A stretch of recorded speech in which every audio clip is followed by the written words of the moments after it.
Restaurant Finance Podcast, interviewing Matty Smokes. Awesome, man. Forgot to do this with the first two. Hot. Bigger cup. There you go.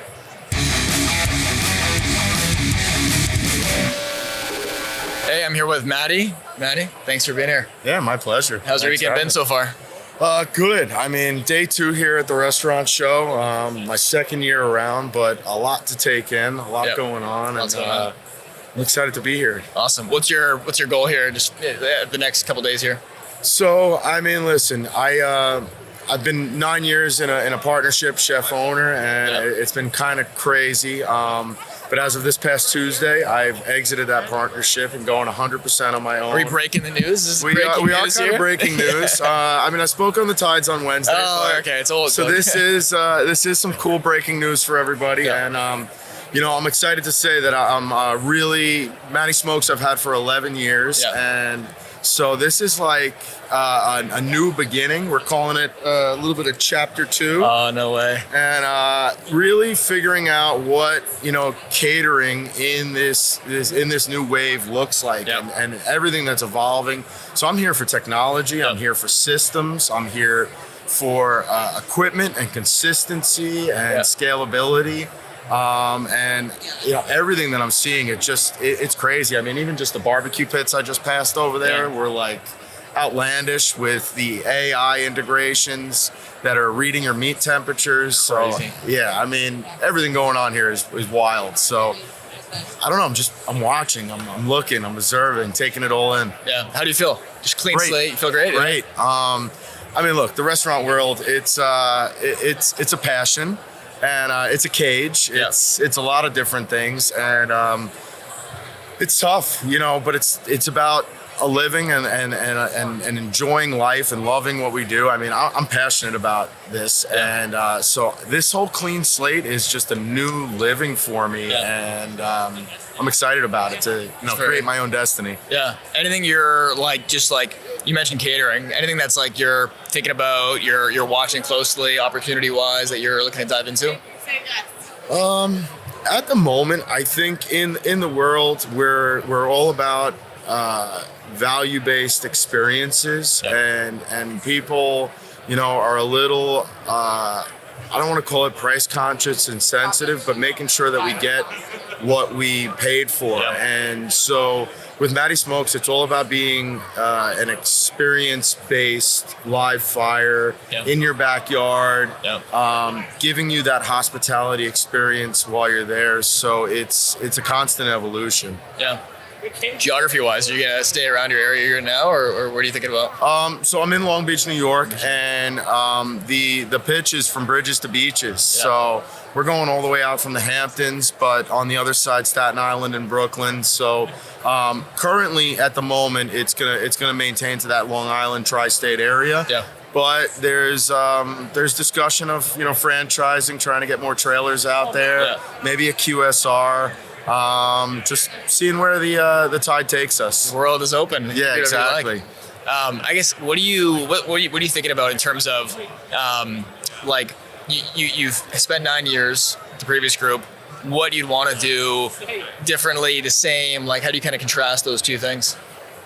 In the past, I really built businesses around my skill set.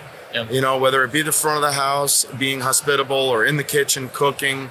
And I'm looking forward to building systems and duplicatable model where it's not necessarily about what I can do as an individual. It's about what my team can continue to replicate and put out there, and let everybody still always get the same experience every time, all the time.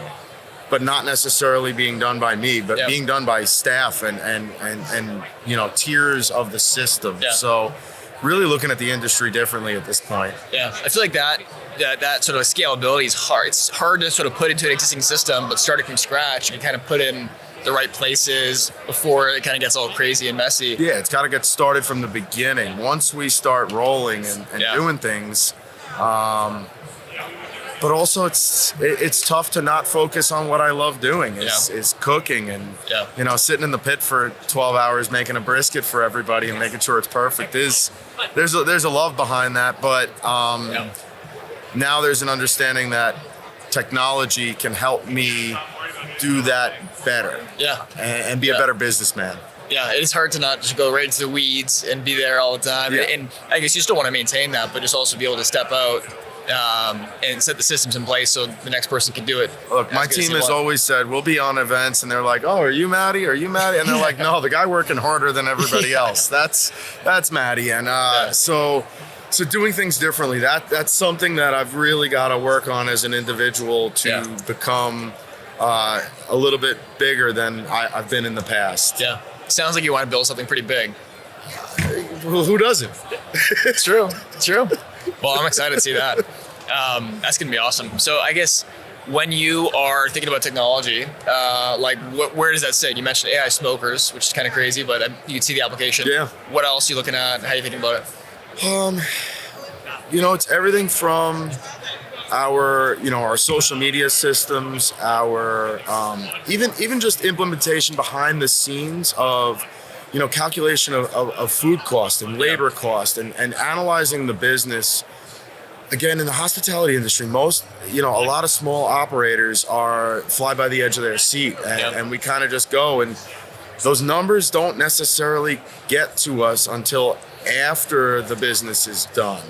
And I want to use technology to really switch that all that information should be at the touch of my fingertips all the time, in real time. And that's definitely the most exciting part of technology for me right now is whatever, it's what we put into it. And so look, in this business, we do lots of different things and we don't always put everything into it. And so I think that's what's going to make me a successful operator is being able to analyze my food cost, my labor cost, my liquor cost, all in those real-time analytics that at the end of the week after I've done 7-10 catering jobs, which jobs did we become profitable on and why? And then replicating that. Are you doing anything? So there's obviously a lot of solutions out there. Are you doing anything on your own? Nowadays, you can build an app like in 2 seconds. Are you looking at any of that stuff, or are you pretty satisfied with it? So I've been playing around with Claude a little bit and trying to build a little bit of a system where my invoicing's coming in and being able to track the margin of what's going on, because on any given day I could be getting brisket at $5 a pound or $10 a pound. But then let's take that item and let's trim it down, and we're going to lose another 30 to 40%, and then we're going to cook it and we're going to lose another 30%. So within Claude, I've been trying to kind of build my own programming that will not only track the cost of what I'm paying for things, but I would love to take scales and actually be weighing my product and my loss to start to help design our menu to be more profitable. Because a lot of guys aren't doing it, and it's hard as a small operator. It's very hard. I mean, just like you can log into your point of sale and get sales, you log into your payroll, you get payroll, and then the cost, it's like you buy it, you have an invoice, you have to like prepare that food, you have loss there's spillage, all these things. Like the cost side is just so hard to really drill down on. And that's where people get lost, right? Because you get your books at the end of the month, and it's like, oh crap, we're lower margin than we expected. I made money or I didn't make money, but also really dissecting the model and saying, why did we make money or why did we lose money, and not really being able to pinpoint the core profitability of the business. And how do you think about that, like menu design, I guess, like from a profitability? Obviously you have that, some you want to move crazy volumes of and have maybe lower margin, some you want to have more premium margin. Like, how do you think about that as a whole? I mean, menu analysis, we could sit here and talk for 2 hours on that. The restaurant world, there is a science to it. And so like you were saying, some things we might not make as much money on, but that, we'll call that our loss leader, that we put it forward because it's what people want. But on the other hand, we really, really have to focus on saying, what do people want? What are we making money on? Why are people coming to? Like, it's, I don't know. That's a tough question. I value it a lot, but it's giving people what they want. It's being hospitable and figuring out and digesting this, the psychology of a customer and of a consumer, and saying, why are they doing what they want? Yeah, you have to come on the long form podcast. We'll talk at 2 hours about this in depth. I'd love to. Yeah, I love it. Would love to. I think we're wrapping up, but just anything you want to share with the audience here as to like what you're doing next, any hints, stuff like that. Well, guys, so if you're in the Long Beach, Long Island area, Matty Smokes BBQ and Catering, we will be bringing the hospitality experience directly to you with a live fire experience.